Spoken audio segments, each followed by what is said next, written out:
My name is Cecily Tyler, and I'm introducing the video essay, which was co-created by Yorit DeYoung and myself. We're both with the Harvard Kennedy School of Government.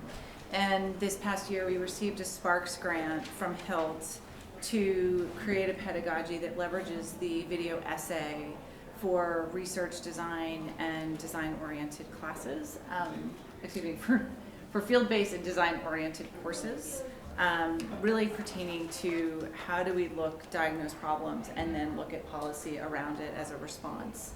And so the motivating problems that inspired this work for us was that we've seen this growing disconnect, which I'm sure many of you can relate to, between the media-rich worlds that students are living in and this text-based, predominantly analog world that students are learning in currently. And now that our students are mainly digital natives, this is increasing their demand for video-based and other multimedia-based approaches to their discovery and learning processes. On top of that, there is now a large call to, there's one of the students who's been phenomenal. There's been this growing appeal to better connect academia to the realities on the ground through empathetic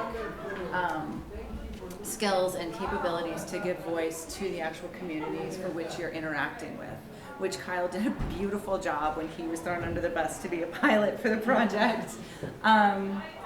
So these are creating